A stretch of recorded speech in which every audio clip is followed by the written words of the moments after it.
Bab 111. Berat seluruh tubuh Ling Hu Chong tergantung di tangan kirinya, dan dia terlihat sangat lemah, tetapi dia mengutuk dengan marah, "Siapa yang ingin menyenangkanmu?" Feng Qingyang berkata sambil tersenyum, "Kamu memenangkan satu hari satu malam dengan metode ini, dan itu tidak membutuhkan usaha apapun. Itu hanya sedikit kejam dan tidak tahu malu." Ling Hu Chong tertawa dan berkata, "Untuk menghadapi orang jahat dan tidak tahu malu orang-orang, saya tidak punya pilihan selain menggunakan cara yang kejam dan tak tahu malu." Feng Qingyang berkata dengan serius, "Bagaimana jika kita berurusan dengan seorang pria yang jujur?" Ling Hu Chong terkejut, dan berkata, "Seorang pria yang jujur."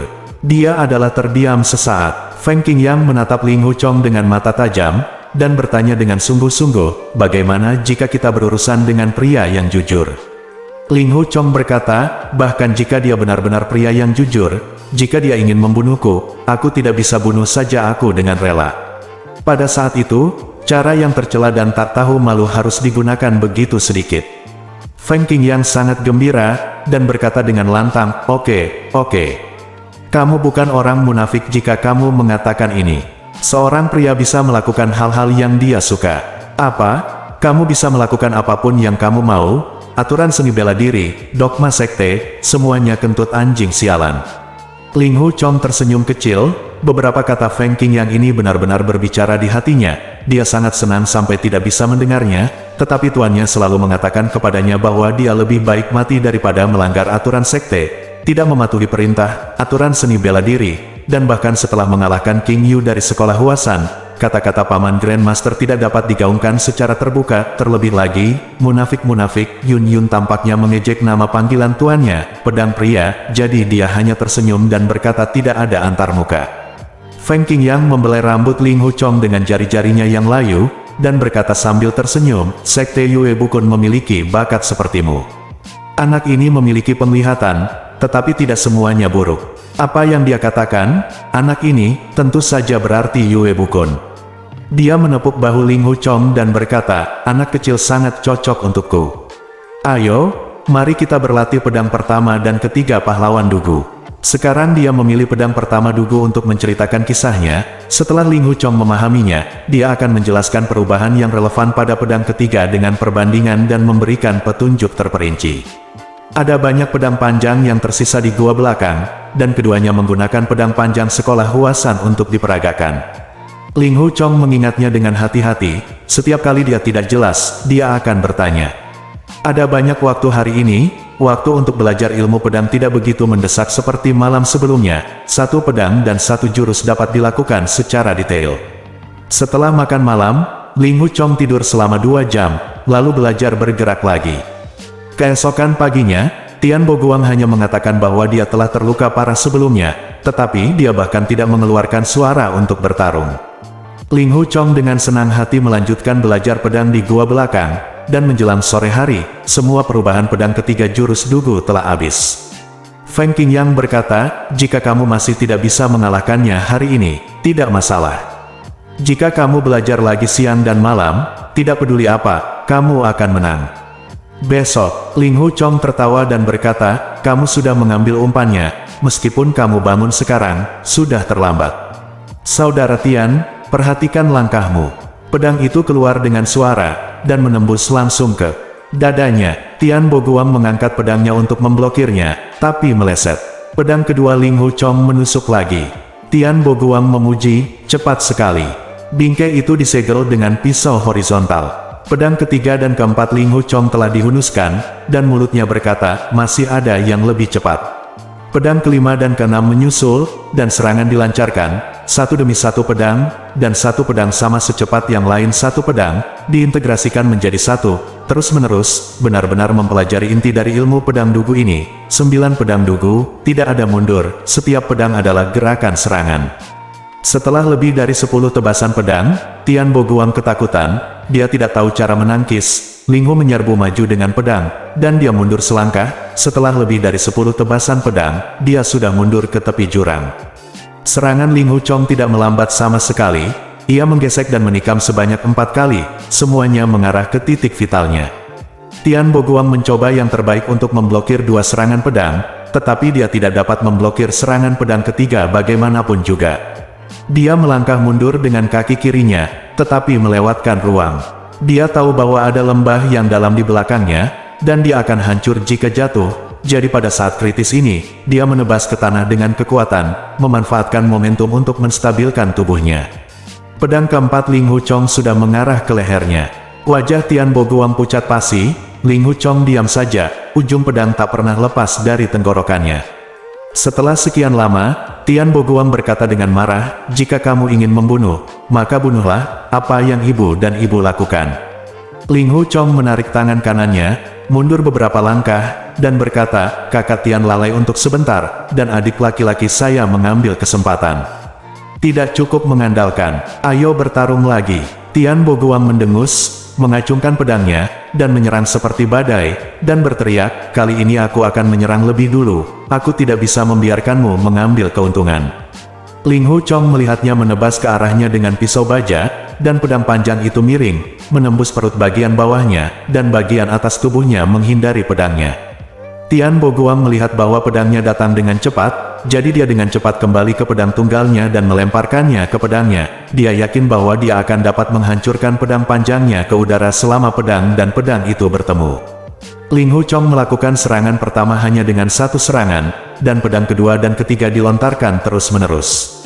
Tian Bo Guam tidak dapat menghentikannya, jadi dia harus mundur lagi. Setelah lebih dari 10 gerakan, dia mengulangi kesalahan yang sama dan mundur ke tepi tebing.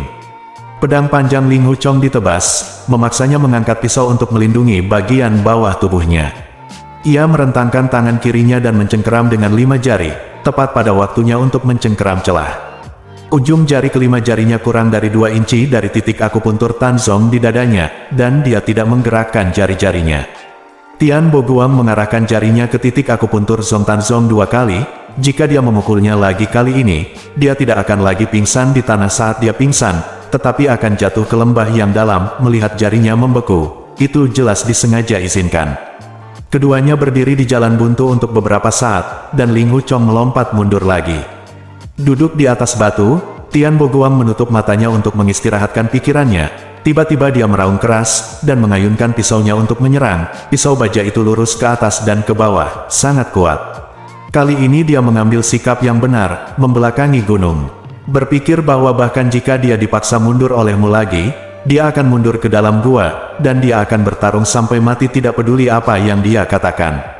Saat ini, berbagai perubahan jurus pedang tunggal Ling Hu Chong sudah terlihat jelas di dadanya. Ketika pisau besi itu mengenainya, dia berbelok ke samping kanan, dan pedang panjang itu memotong ke arah bahu kirinya. Tian Bo Guam mengembalikan pedangnya untuk menemuinya. Pedang panjang Ling Hu Chong sudah ditarik dan menusuk pinggang kirinya. Lengan kiri Tian Bo Guam berjarak kurang dari 1 kaki dari pinggang kirinya, tetapi kali ini pedang itu bertahan di tengah dan menyerang, dengan maksud untuk melakukan serangan balik. Kekuatannya begitu kuat sehingga pedang baja itu mengayun lurus keluar, dan itu terlalu mendesak untuk menarik kembali pedang untuk melindungi pinggang, jadi dia harus bergerak maju setengah langkah ke kanan.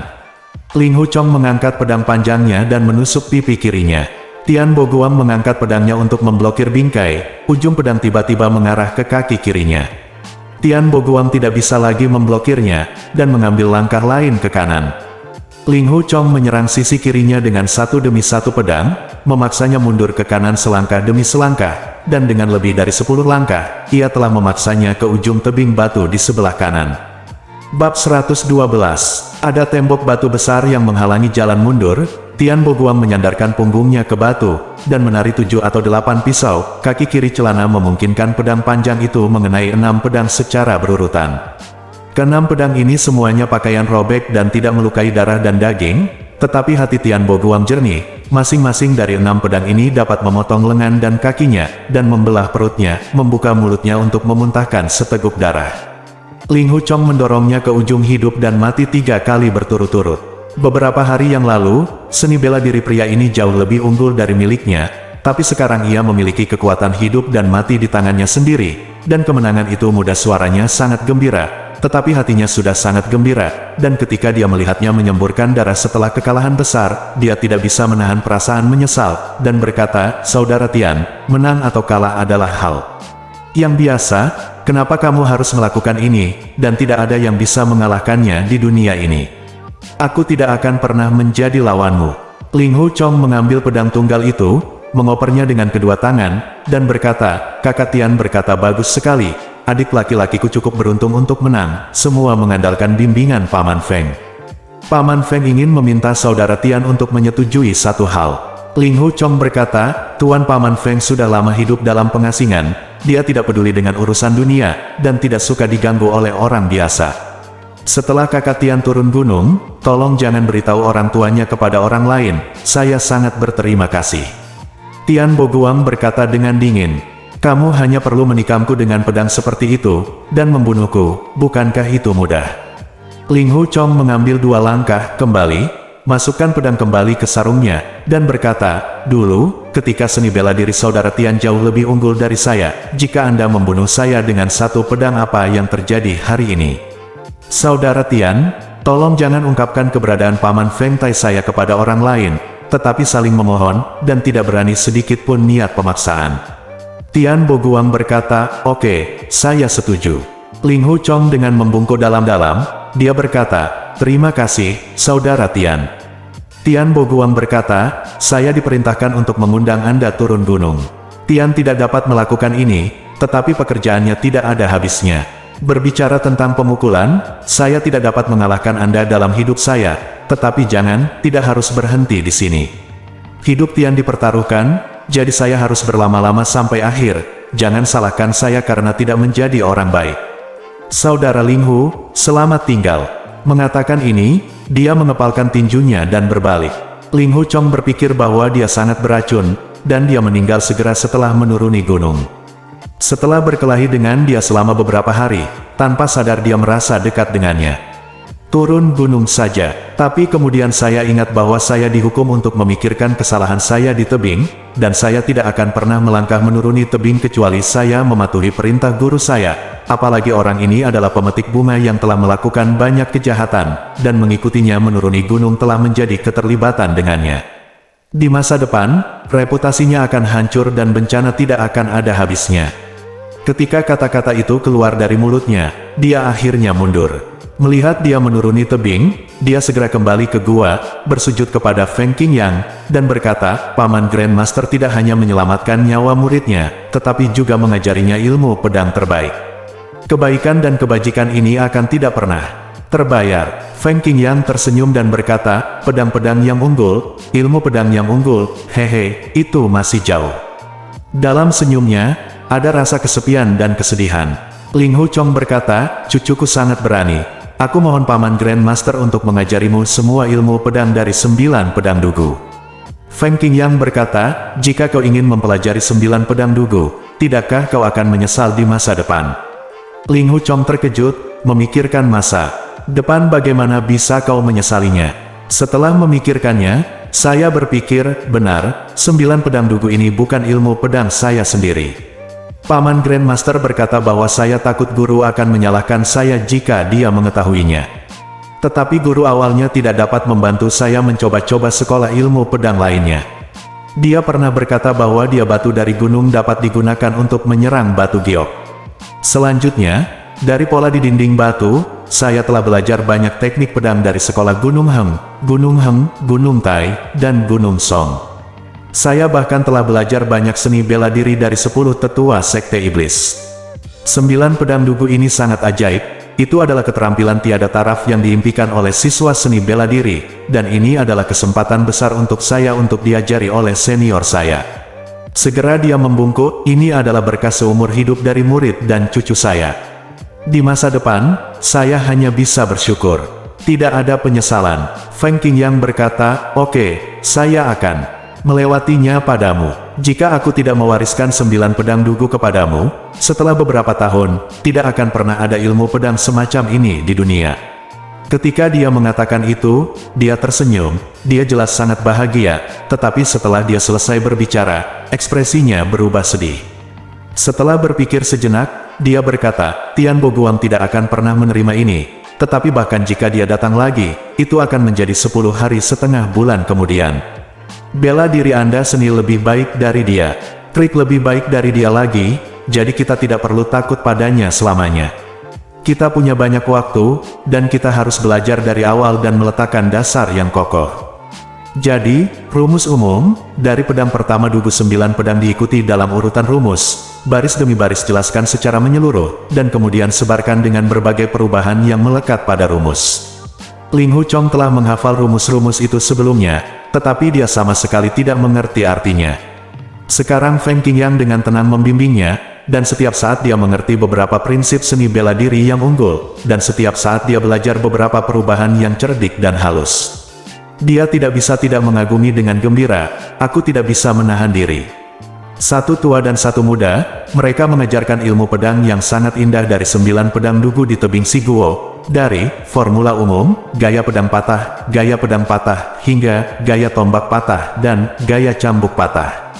Breaking Rope Style, Broken Palm Style, Broken Arrow Style, dan mempelajari pedang ke-9, Breaking Key Style. Gaya pemecah tombak mencakup metode memecahkan tombak panjang, euforia, tombak ular, tongkat perata alis, gada, tongkat lilin putih, tongkat zen, dan sekop yang nyaman. Gaya pemecah cambuk mematahkan senjata pendek seperti cambuk baja, gada besi, cabang acu poin, penculik, mengat duri, belati, kapak lebar, pelat besi, palu segi 8, dan tulang belakang besi. Gaya pemecah tali, mematahkan senjata lunak seperti tali panjang, cambuk lunak, pentungan 3 bagian, senjata rantai, rantai besi, jaring ikan, dan palu terbang meteor. Meskipun hanya ada satu pedang dan satu gaya, ada perubahan tak terbatas setelah mempelajarinya, gaya depan dan belakang terintegrasi, dan kekuatannya meningkat pesat. 3 pedang terakhir lebih sulit dipelajari. Gaya telapak tangan patah, memecah kungfu dari tinju, kaki, jari dan telapak tangan. Karena lawan berani bertarung dengan pedang tajamnya sendiri dengan tangan kosong, dia memiliki pencapaian yang sangat tinggi dalam seni bela diri, dan perbedaan antara apakah dia memiliki senjata atau tidak sangat kecil. Teknik tinju, tendangan, jari, dan telapak tangan di dunia sangat rumit. Pedang, gaya telapak tangan patah, ini mencakup tinju panjang dan serangan pendek, menggenggam titik akupuntur, cakar elang dan cakar harimau, telapak tangan dewa pasir besi, semua jenis keterampilan tinju adalah termasuk di dalamnya. Kata, panah, dalam Broken Arrow Style, mengacu pada semua jenis senjata tersembunyi. Saat berlatih pedang ini, pertama-tama Anda harus mempelajari keterampilan mendengarkan angin untuk membedakan senjata. Senjata tersembunyi juga harus digunakan untuk serangan balik, dan senjata tersembunyi yang ditembakkan oleh musuh harus dipantulkan untuk melukai musuh. Adapun pedang ke-9, Breaking Key Style, Feng Qingyang hanya mengajarkan formula dan metode latihan, dengan mengatakan gaya ini digunakan untuk menghadapi lawan dengan kekuatan internal yang superior. Jelas dari para dewa, dan itu semua dalam satu pikiran. Dugu senior saat itu ketika dia berlari melintasi dunia dengan pedang ini, dia ingin dikalahkan tetapi tidak dapat memperolehnya. Itulah alasan mengapa lelaki tua itu membuat perangkat pedang ini luar biasa. Itu adalah huasan yang sama ilmu pedang, gerakan yang sama, dan ketika digunakan, itu kuat atau lemah.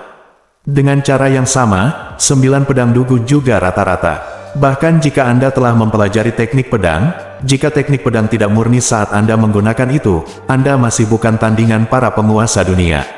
Sekarang setelah Anda mendapatkan caranya, jika Anda ingin menang lebih banyak dan kalah lebih sedikit, Anda perlu berlatih keras dalam 20 tahun, Anda dapat bersaing dengan para pahlawan dunia-dunia.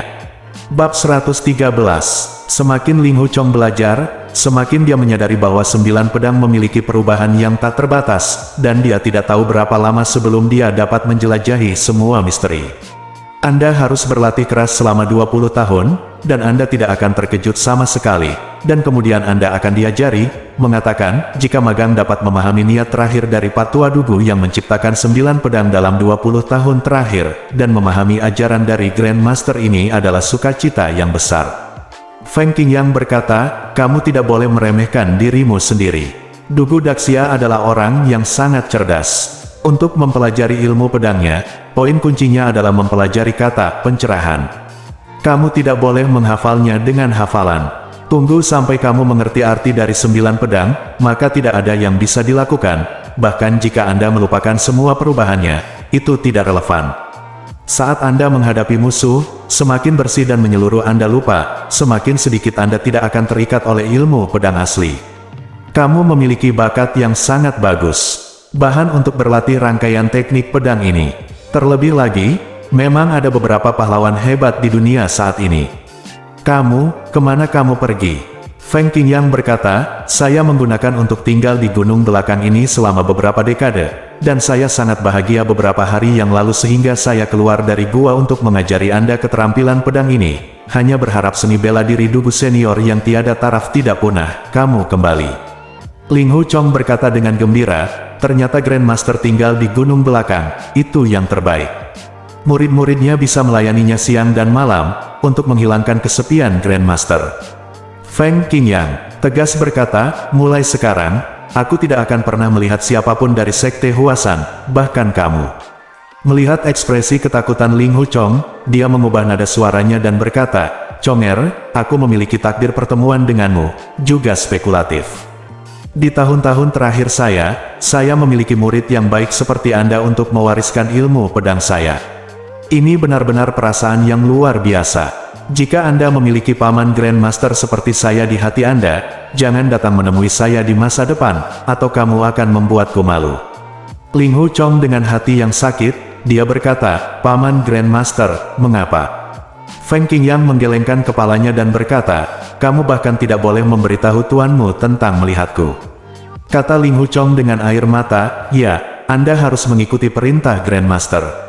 Feng Qingyang dengan lembut mengelus kepalanya, berkata, anak baik, anak baik. Berbalik dan menuruni tebing. Ling Hu Chong mengikuti ke tepi tebing, melihat punggungnya yang kurus berkibar menuruni tebing dan menghilang di gunung belakang. Dia tidak bisa menahan perasaan sedih karenanya, menundukkan kepalanya dan meneteskan air mata. Ling Hu Chong dan Feng Qingyang telah bersama selama lebih dari 10 hari, meskipun apa yang dia bicarakan dan ajarkan hanyalah ilmu pedang, tetapi ketika dia berbicara tentang sikapnya, dia tidak hanya mengagumi dan mengaguminya, tetapi juga merasa sangat dekat, spekulatif yang tak terlukiskan. Feng Qingyang adalah seorang paman yang 2 generasi lebih tinggi darinya, tetapi dalam hati Ling Hu Chong, ada persahabatan samar antara orang kepercayaan dari generasi yang sama dan seorang teman yang tidak suka terlambat bertemu. Dibandingkan dengan mentornya Yue Bukun, dia terlihat seperti untuk menjadi lebih ramah, berpikir, ketika Tai Sisu masih muda, saya takut temperamennya mirip dengan saya. Dia juga memiliki kepribadian yang tidak takut pada langit dan bumi, dan bertindak dengan sengaja. Ketika dia mengajari saya ilmu pedang, dia selalu berkata, orang menggunakan ilmu pedang, bukan ilmu pedang untuk membuat orang. Selalu dikatakan bahwa, orang hidup, ilmu pedang sudah mati, dan yang hidup tidak boleh dikendalikan oleh ilmu pedang yang mati. Kebenaran ini mutlak benar, tetapi mengapa apakah Tuan tidak pernah mengatakannya? Dia merenung sejenak, lalu berpikir, kebenaran ini guru tidak tahu. Dia tahu bahwa temperamen saya terlalu santai. Begitu dia mengatakan kebenaran ini, saya takut jika saya mendapatkan cara saya sendiri dan marah, saya tidak akan bisa mengikuti aturan saat berlatih pedang. Ketika saya memiliki sedikit keberhasilan dalam ilmu pedang di masa depan, guru akan memberikannya kepada saya. Saya akan menjelaskan secara rinci. Seni bela diri dari adik laki-laki dan perempuan saya tidak cukup baik, jadi tentu saja saya tidak dapat memahami teori pedang yang unggul ini, dan tidak ada gunanya memberitahu mereka, manusia belum pernah menunjukkannya. Satu gerakan membuka mata saya. Dibandingkan dengan tuanku, ilmu pedang Grandmaster Paman tentu saja lebih unggul. Petik 2. Mengingat wajah sakit Feng Qingyang, dia berpikir, dalam 10 hari terakhir, dia terkadang menghela nafas pelan, jelas apakah ada hal yang sangat menyedihkan, aku tidak tahu kenapa. Sambil mendesah, dia mengangkat pedang panjang itu, dan berlatih setelah meninggalkan gua.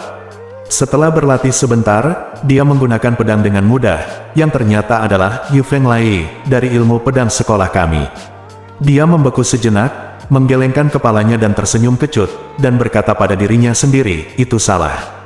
Dia berlatih lagi, dan setelah beberapa saat, dia mengayunkan pedang dengan tangannya, dan itu adalah Yu Feng Lai. Lagi ilmu pedangku telah dipraktekkan dengan mahir, dan itu telah mengakar dalam hatiku. Ketika aku menggunakan pedang licin, aku akan menjebak ilmu pedang yang sudah dikenal di sekolahku. Tapi itu bukan ilmu pedang dugu, pikiran, berpikir, Paman Grandmaster mengatakan kepada saya untuk berhati-hati agar tidak mandek saat menggunakan pedang, dan membiarkan alam mengambil jalannya. Lalu mengapa tidak menggunakan ilmu pedang saya sendiri? Dia bahkan menggunakan ilmu pedang dari Sekte Hengshan dan Taisan, dan 10 tetua dari Sekte Iblis. Seni bela diri termasuk, jadi mengapa tidak? Jika Anda ingin membuat perbedaan, teknik pedang tertentu dapat digunakan, dan teknik pedang tertentu tidak dapat digunakan, maka itu akan menjadi kaku. Sejak saat itu, dia dapat melakukan gerakan apapun sesuka hatinya. Jika dia merasa nyaman, dia dapat menggabungkan ilmu pedangnya sendiri dan berbagai gerakan di dinding batu ke dalamnya, dan dia merasakan kesenangan tanpa akhir. Namun, teknik pedang dari sekolah 5 pedang suci berbeda, dan 10 tetua dari sekte iblis tampaknya berasal dari 6 atau 7 sekte yang berbeda. Hampir tidak mungkin untuk mengintegrasikan banyak gaya seni bela diri yang berbeda ini menjadi satu. Dia berlatih untuk waktu yang lama, tetapi masih tidak bisa bergabung, dan tiba-tiba berpikir, jika mereka tidak bisa digabungkan, lalu kenapa?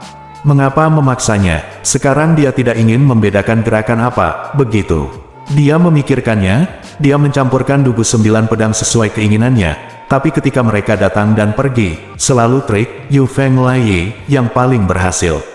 Setelah beberapa saat, dia dengan santai mengayunkan pedangnya, dan melakukan gerakan Yu Feng Laiyi lagi, dan berpikir, jika adik perempuanku melihatku menggunakan gerakan Yu Feng Laiyi seperti ini, apa yang akan aku katakan?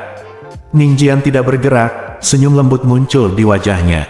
Hari-hari ini, dia berlatih pedang dengan sepenuh hati, dan dalam tidurnya, dia hanya memikirkan berbagai perubahan pedang. 9 dugu, pada saat ini, dia tiba-tiba memikirkan Yue Lingsan, dan mau tidak mau diliputi oleh penyakit cinta. Kemudian saya berpikir, saya tidak tahu apakah dia diam-diam mengajari kakak Lin cara belajar pedang lagi. Meskipun perintah tuannya ketat, adik perempuan junior selalu berani, mengandalkan cinta tuannya, mungkin dia sedang mengajar pedang lagi. Bahkan jika kamu tidak mengajar pedang, kamu akan bertemu satu sama lain siang dan malam. Kalian berdua pasti menjadi lebih baik dan lebih baik. Lambat laun, senyum di wajahnya berubah menjadi senyum masam. Dan akhirnya, bahkan tidak ada sedikit pun senyuman. Bab 114. Frustrasi. Dia perlahan menarik pedangnya. Tiba-tiba dia mendengar suara Lu Deyu berteriak, "Tuan saudara, tuan saudara." Suara itu sangat cemas. Ling Hu Chong terkejut. Itu tidak baik. Tian Boguang mundur dari gunung dengan kekalahan, dan mengatakan bahwa dia tidak mau berlama-lama sampai akhir. Mungkinkah dia tidak bisa mengalahkan saya, dan benar-benar mengambil junior kecil saya? Saudara perempuan ketawanan dan menyandera dia. Dia bergegas ke tepi tebing. Saya melihat Lu Deyu bergegas dengan marah dengan keranjang makanan di tangannya, dan berteriak, kakak besar, kakak senior, besar, ada yang tidak beres." Ling Hu Chong semakin cemas, dan buru-buru bertanya, "Mengapa? Apa yang terjadi pada kakak muda?" Lu Deyu naik ke atas tebing, meletakkan keranjang makanan di atas batu besar, dan berkata, "Junior sister. Junior sister baik-baik saja. Ups, saya pikir ada yang salah." Ling Hu Chong mendengar bahwa Yue Lingshan baik-baik saja, dia lebih dari setengah lega, dan bertanya, "Ada apa?" Lu Deyu terengah-engah, "Tuan dan Nyonya sudah kembali." Ling Hu Chong sangat gembira, dan memarahi, "Bah, Tuan dan Nyonya telah kembali ke gunung. Bukankah itu hebat? Bagaimana bisa kau menyebut sesuatu yang salah?" "Omong kosong." Lu Deyu berkata, Tidak, kamu tidak tahu. Ketika Tuan dan Nyonya kembali, hanya beberapa jam setelah mereka duduk, ada beberapa orang yang menyembah gunung, dan ada orang dari Songshan, Hengshan dan Taishan Sekte." Ling Hu Chong berkata, "Aliansi Sekte Pedang Wuyue kami, Songshan mengirim seseorang dari mereka untuk menemui tuannya, itu tidak biasa." Lu Deyu berkata, Tidak, Anda tidak tahu, ada 3 lagi orang-orang yang datang bersama mereka. Beliau mengatakan bahwa mereka berasal dari Sekte Huasan kita, tetapi guru tidak menyebut mereka saudara dan saudari." Ling Hu Chong sedikit terkejut, dan berkata, "Apakah ada hal seperti itu? Bagaimana rupa ketiga orang itu?" "Seperti," Lu Deyu berkata, "seorang pria dengan wajah berkulit terbakar berkata nama belakangnya adalah Feng. Siapa namanya Feng Buping. Ada juga seorang Tao, dan yang lainnya adalah Kurcaci. Keduanya disebut, tidak, atau semacamnya, tetapi mereka benar-benar orang-orang dari generasi, tidak." Ling Hu Chong mengangguk dan berkata, "Mungkin seorang pengkhianat dari sekte kita. Saya telah membersihkan sekte itu." Lu Deyu berkata, "Ya, saudara guru benar." Ketika Tuan melihat mereka, dia sangat tidak senang dan berkata, "Saudara Feng, kalian bertiga telah mengikuti sekolah Huasan. Mengapa Anda datang ke Huasan lagi jika Anda tidak ada hubungannya dengan itu? Feng Buping itu berkata, saudaramu Yue membeli Huasan. Tidak ada orang lain yang diizinkan naik gunung. Apakah itu diberikan kepadamu oleh Kaisar? Guru mendengus dan berkata, semua orang ingin pergi ke Huasan untuk bersenang-senang. Tentu saja kamu bisa mendengarkannya, tapi Yue bukan kakak laki-lakimu. Kata, kakak senior Yue, akan dikembalikan utuh. Ketidakadilan berkata, dulu tuanmu menggunakan konspirasi dan trik untuk menduduki faksi Huasan. Ini adalah hutang lama, saya harus melakukan matematika hari ini. Kamu tidak ingin aku dipanggil, kakak Yue, hehe. Setelah kamu menyelesaikan skor, kamu berlutut dan memintaku untuk menelepon lagi, tapi sulit untuk memindahkanku. Kata Ling Huchong, oh. Saya berpikir, guru benar-benar dalam masalah. Lu Deyu berkata lagi, kami semua murid sangat marah ketika kami mendengar ini, dan saudari junior adalah yang pertama mulai berteriak dan memaki. Tanpa diduga, kali ini, temperamen guru sangat lembut, dan dia tidak mengizinkan saudari junior untuk berbicara. Guru jelas tidak menyebutkan tiga hal ini. Dia memasukkannya ke dalam hati, dan berkata, dengan tenang, kamu ingin menyelesaikan akun.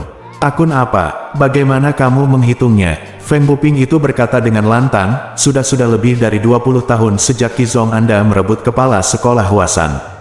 Tidak cukup melakukan, haruskah saya minggir? Guru tersenyum dan berkata, semua orang datang ke Huasan secara besar-besaran, tetapi awalnya ingin mengambil posisi tuan berikutnya.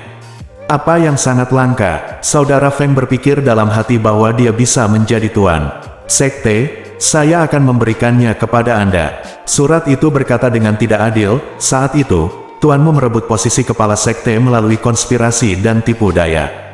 Sekarang saya telah memberitahu pemimpin 5 gunung suci, pemimpin-pemimpin Zuo, dan menerima perintah spanduk untuk mengambil alih gunung Huasan. Satu faksi, dia mengeluarkan bendera kecil dari dadanya, membukanya, dan ternyata itu adalah perintah bendera dari 5 gunung suci. Ling Huchong berkata dengan marah, manajemen Liga Kiri terlalu lunak. Kami urusan faksi Huasan sendiri, Anda tidak perlu dia ikut campur dalam bisnis. Kualifikasi apa yang dia miliki untuk menghapuskan kepala sekte Huasan? Lu Deyu berkata, ya, itulah yang dikatakan istriku saat itu, lelaki tua yang bertemu di rumah Tuan Liu di Hengshan. Tetapi dia mencoba yang terbaik untuk mendukung Feng Buping itu, mengatakan bahwa kepala sekolah Huasan harus menjadi kepala dari nama belakang itu, dan dia berdebat tanpa henti dengan istrinya, dari sekolah Taisan dan sekolah Hengshan berkata untuk membuat orang marah, mereka semua bergabung dengan Feng Buping. 3 faksi bergabung untuk mempersulit faksi Huasan. Hanya faksi Hengshan yang tidak melibatkan siapapun. Kakak, saya pikir situasinya tidak benar. Cepat dan laporkan kepada Anda. Ling Huchong berteriak, sekolah guru dalam masalah. Kami sebagai murid hanya bisa menghela nafas lega, dan kami akan mengorbankan hidup kami untuk guru tidak peduli apapun yang kami lakukan. Katakanlah, saudara muda ke-6, ayo pergi. Lu Deyu berkata, ya, melihat kamu melakukan yang terbaik untuknya, guru pasti tidak akan menyalahkanmu karena turun tebing tanpa izin. Ling Huchong terbang menuruni tebing dan berkata, bahkan jika Master menganggapnya aneh, tidak masalah. Master adalah seorang pria terhormat, dia tidak suka berdebat dengan orang lain, mungkin itu benar. Bukankah buruk jika dia menyerahkan posisi Master kepada seseorang lain? Dia berkata dan mulai berlari dengan ringan. Ketika Ling Huchong sedang berlari, tiba-tiba ia mendengar seseorang di seberang jalan pegunungan berteriak, Ling Huchong, kamu di mana? Ling Huchong berkata, siapa yang memanggilku?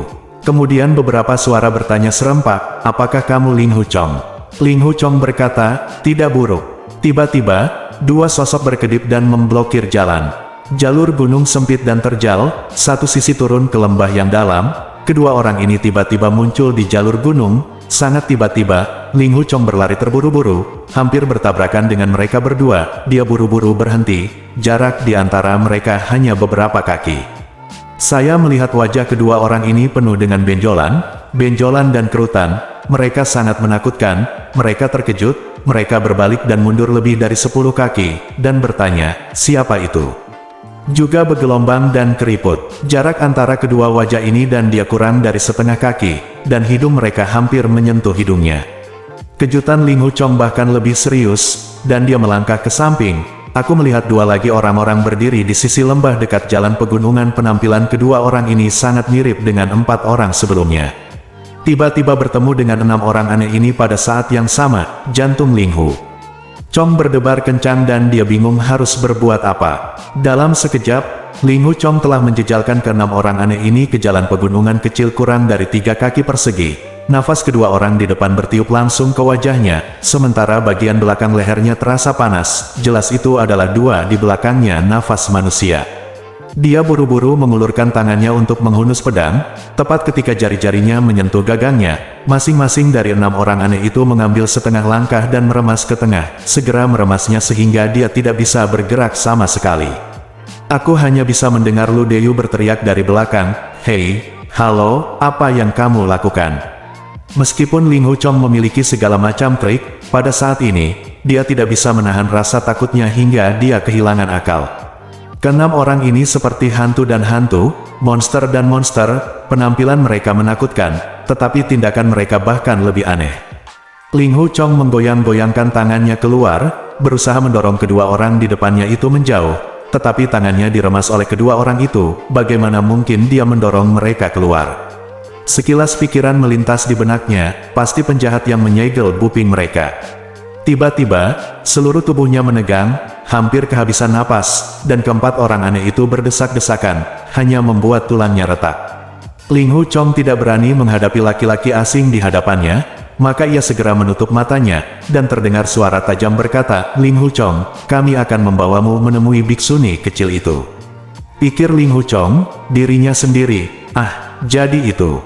"Tian Bo Guang Geng," teriak, "jika kamu tidak melepaskanku, aku akan menghunus pedangku dan bunuh diri." Ling Hu Chong lebih baik mati. Tiba-tiba dia merasakan lengannya dipegang kuat oleh 2 telapak tangan, yang lurus seperti penjepit besi. Ling Hu Chong Kong mempelajari sendiri 9 pedang dugu, tetapi dia tidak bisa menggunakannya sama sekali, dia hanya mengeluh di dalam hatinya. Bab 115. Hanya orang lain yang berkata, "Biarawati kecilku ingin melihatmu. Patuh, kamu juga anak yang baik." Orang lain berkata, "Tidak baik mati. Itu seperti bunuh diri, aku akan membuatmu mati." Orang lain berkata, "Dia sudah mati, mengapa kamu masih membuatnya mati?" Orang lain berkata, "Jika kamu ingin menakut-nakuti dia, jangan katakan padanya." Begitu dia mendengarnya, dia tidak akan takut. Orang pertama berkata, jika Anda ingin menakut-nakuti dia, apa yang Anda lakukan?" Orang yang lain berkata, "Saya katakan lebih baik membujuknya untuk patuh." Orang pertama berkata, "Saya mengatakan untuk menakut-nakuti dia, dan dia melakukannya." Orang lain berkata, "Saya suka membujuknya." Keduanya berdebat tanpa henti satu sama lain.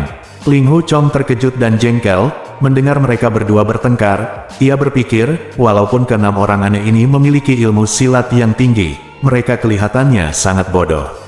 Ia segera berteriak, "Tidak ada gunanya menakut-nakuti atau membujuk. Jika kalian tidak melepaskanku, aku akan menggigit lidahku dan bunuh diri." Tiba-tiba, ada rasa sakit di pipinya, dan seseorang mengulurkan tangan untuk mencubit pipinya. Hanya suara lain yang berkata, "Anak laki-laki ini sangat keras kepala sehingga dia menggigit lidahnya dan tidak dapat berbicara." Biarawati kecil itu tidak menyukainya.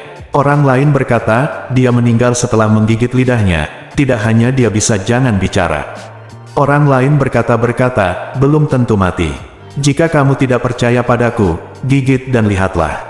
Orang pertama berkata, "Saya bilang saya akan mati, jadi jika saya tidak menggigit, kamu menggigit dan melihat."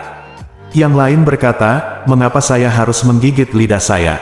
"Ya, suruh dia menggigit." Lu Deyu berteriak, jelas tertangkap oleh orang-orang aneh itu, dan hanya satu orang yang berteriak, "Gigit kamu lidahmu sendiri dan coba, apakah kamu akan mati atau tidak?" "Gigit cepat, gigit." Lu Deyu berteriak, "Aku tidak akan menggigit, aku akan mati jika aku menggigit." Satu orang berkata, "Benar, jika kamu menggigit lidahmu, kamu pasti akan mati." Bahkan dia bilang begitu. Orang lain berkata, "Dia tidak mati, kamu tidak bisa melakukannya dengan benar." Orang lain berkata, "Dia tidak menggigit lidahnya, jadi dia menang, tidak mati. Jika dia menggigit, dia mati." Ling Hu Chong merentangkan tangannya dan menariknya dengan keras. Pergelangan tangannya langsung sakit sampai ke tulang, tapi dia tidak bisa bergerak 1 sen pun. Tiba-tiba, dia terburu-buru, berteriak, dan pura-pura pingsan. Keenam orang aneh itu berseru serempak, dan orang yang mencubit pipi Ling Hu Chong itu segera melepaskannya. Seseorang berkata, orang ini takut mati. Orang lain berkata, jika kamu tidak bisa takut mati, bagaimana bisa begitu sia-sia? Orang lain berkata, bahkan jika kamu mati, itu bukan karena kamu takut mati. Bagaimana kamu hidup dan mati? Lu Deyu menangis ketika dia mengatakan bahwa tuan saudara benar-benar dibunuh oleh mereka. Orang asing berkata, saya bilang saya takut mati. Orang lain berkata, kamu mencengkeram terlalu keras, kamu ditangkap sampai mati. Orang lain berkata, bagaimana kamu hidup dan mati? Ling Hu Chong berkata dengan lantang, aku autis. Meridian, dia bunuh diri. Keenam monster itu terkejut ketika mendengar kata-katanya yang tiba-tiba, dan kemudian mereka tertawa serempak, dan berkata, jadi dia tidak mati, dia berpura-pura mati. Ling Hu Chong berkata, saya tidak berpura-pura mati, setelah saya mati, saya hidup kembali. Orang aneh berkata, apakah Anda benar-benar dapat menutup meridian Anda? Keterampilan ini sulit untuk dipraktikkan, Anda mengajari saya. Orang aneh lainnya berkata, cara menutup meridianmu sangat mendalam baiklah, anak ini tidak bisa, dia berbohong padamu. Ling Hu Chong berkata, kamu bilang aku tidak bisa menutup meridianku dan mati barusan. Pria aneh itu menggaruk kepalanya dan berkata, ini agak aneh. Ling Hu Chong melihat bahwa meskipun keenam monster ini memiliki ilmu bela diri yang tinggi, otak mereka memang sangat membosankan, jadi dia berkata, jika kamu tidak melepaskanku, aku akan menutup meridianku lagi. Aku akan mati kali ini. Setelah itu, kamu tidak akan bisa bertahan. Pergelangan tangannya segera dilepaskan, dan serempak berkata, kamu tidak bisa mati, kamu akan mati, ini sangat buruk. Ling Hu Chong berkata, tidak apa-apa jika aku tidak mati, kamu biarkan aku mati, ngomong-ngomong, aku punya sesuatu yang penting untuk dilakukan. Dua monster yang berdiri di depannya menggelengkan kepala mereka pada saat yang sama, kiri dan kanan, dan berkata serempak, tidak. Kamu harus pergi bersamaku untuk melihat si kecil biarawati. Ling Hu Chong membuka matanya dan menghela nafas. Ia menegakkan tubuhnya dan ingin melompati kepala kedua monster itu. Tanpa diduga, kedua monster itu mengikutinya dan melompat tinggi. Gerakan mereka sangat cepat, dan kedua tubuh itu berdiri di depannya seperti dinding terbang. Ling Hu Chong bertubrukan dengan kedua monster itu dan jatuh lagi. Ketika dia berada di udara, dia sudah mengulurkan tangannya untuk memegang gagang pedang, dan dengan sapuan lengannya, dia hendak menghunus pedang. Tiba-tiba bahunya terasa berat, dan kedua monster itu di belakangnya merentangkan telapak tangan mereka masing-masing, dan menekan bahunya secara terpisah. Sarungnya panjangnya 1 kaki, tapi tidak bisa ditarik keluar. Kedua telapak tangan yang menekan pundaknya masing-masing memiliki kekuatan ratusan kilogram, dan tubuhnya tiba-tiba menjadi lebih pendek. Belum lagi menghunus pedang, dia sudah tidak bisa berdiri. Setelah kedua monster itu mendorongnya ke bawah, mereka tertawa serempak bahwa dia pergi. Kedua monster yang berdiri di depannya masing-masing mengulurkan tangan, meraih pergelangan kakinya, dan mengangkatnya. Lu Deyu berteriak, hei, halo, apa yang kamu lakukan? Seorang pria aneh berkata, pria ini mengoceh, bunuh dia. Dia mengangkat tangannya dan ingin menamparkan kepalanya. Ling Hu Chong berteriak, kamu tidak bisa membunuh, kamu tidak bisa membunuh. Pria aneh itu berkata, oke, dengarkan anak muda, jika kamu tidak membunuh, jangan bunuh dia, dan pukul titik bodohnya. Kedengarannya, titik akupuntur bodoh Lu Deyu telah disadap. Lu Deyu berteriak, tetapi suara, tiba-tiba terputus. Seolah-olah seseorang telah memotong teriakannya dengan gunting, dan kemudian dia menyusut menjadi bola. Ling Hu Chong melihat bahwa teknik akupunturnya sangat akurat dalam mengidentifikasi titik akupuntur, dan kekuatannya sangat langka dalam hidupnya, jadi dia tidak bisa menahan diri untuk tidak mengaguminya, dan bersorak, keterampilan yang bagus. Ling Hu Chong tidak bisa menahan diri untuk tidak memuji lagi, bagus. Pria aneh itu mendarat dengan ringan, tanpa debu, dan ketika dia berbalik, wajah kudanya yang panjang penuh dengan senyuman, dan berkata, ini bukan apa-apa, ada hal-hal yang lebih baik. Itu benar, orang ini setidaknya berusia 40 atau 50 tahun, tetapi temperamennya seperti anak kecil, dan dia ingin pamer tanpa henti ketika dia dipuji oleh orang lain. Seni bela dirinya luar biasa dan mendalam, dan karakternya kekanak-kanakan dan dangkal. Ini adalah dua ekstrim. Ling Hu Chong berpikir dalam hati, Tuan dan Nyonya terjebak oleh musuh, dan lawan memiliki ahli dari Sekte Songshan dan Taisan untuk membantu, jadi saya bergegas ke sana, tapi itu tidak akan membantu. Mengapa Anda tidak mengelabui orang-orang aneh ini? Pergi untuk meringankan Tuan dan Nyonya. Berbahaya, segera. Menggelengkan kepalanya, dia berkata, jika Anda datang ke sini untuk memamerkan kungfu Anda, itu masih jauh. Pria itu berkata, apa yang tertinggal, apa kau tidak tertangkap oleh kami? Ling Hu Chong berkata, aku adalah bidak tak dikenal dari Sekte Huasan, dan tidak mudah untuk menangkapku. Ada ahli dari Sekte Songshan, Taisan, Heng San, dan Huasan berkumpul di gunung di depan saya. Beraninya kamu memprovokasi saya? Pria itu berkata, jika kamu ingin memprovokasi saya, lakukanlah. Di mana mereka? Orang lain berkata, kami memenangkan taruhan. Biarawati kecil, dan biarawati kecil meminta kami untuk menangkap Ling Hu Chong. Tetapi dia tidak meminta saya untuk mengacaukan master dari Sekte Songshan dan Taisan untuk memenangkan permainan. Hanya ada satu hal yang harus dilakukan. Saya telah melakukan terlalu banyak, itu terlalu sia-sia, ayo pergi sekarang. Bersambung.